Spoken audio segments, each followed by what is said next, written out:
I met Wolfgang Sievers in the early 2000s because he was interested in refugee matters. He himself was a refugee, a Jewish refugee from Germany. He came to Australia in about 1938.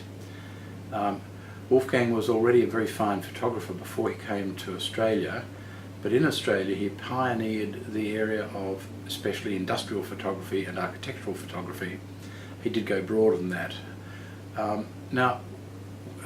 In about 2004 or 5, I was approached by an intermediary who said that he had a collection of Wolfgang Sievers photographs which Wolfgang wanted to sell because he needed to raise some money for his daughter. It was 92 framed works, and I agreed to buy them sight unseen, which was probably the most careless art purchase I've ever made. But anyway, when they came I was astounded at how marvellous they were. I mean, I knew his work, but they were fantastic. So that was terrific. That's the Born to See collection. Then a couple of years later, only a year or two before he died, Wolfgang approached me and said that he was rather pleased that I'd bought his Born to See collection because apparently galleries around Australia had put together committees who were humming and hawing about whether to buy them, and I just said yes. He thought that was very amusing.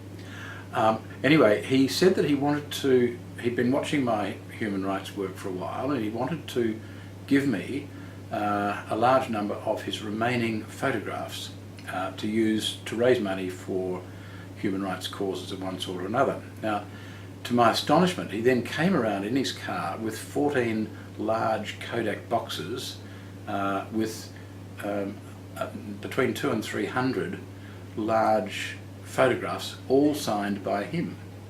Now, we had one exhibition of some of his work before he died, and he spoke at that exhibition. We've had, I think, 3 other exhibitions of photographs from the collection, and I have been selling them or donating them bit by bit over the years since. And the only expenses associated with the whole task has been the cost of getting some of them framed, and apart from that, every dollar has gone to human rights causes generally, and specifically a number of refugee causes. And it's good to be able to say that as of now, his gift of photographs has raised just on $400,000, mostly for organisations that don't have tax deductible status. Now, one of the reasons that it's done so well is that people who know anything at all about photography understand that Sievers' work is really iconic.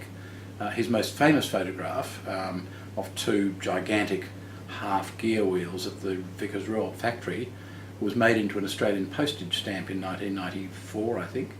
A number of his photographs are easily recognisable, and they are well regarded all around the world as collector's items.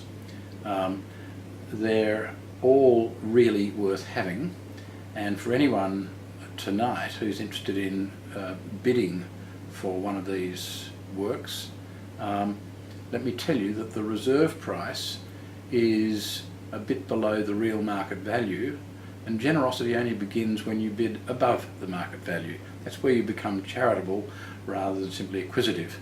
So I'd strongly urge those of you with an eye to really good collectible art to have a go at getting one of these.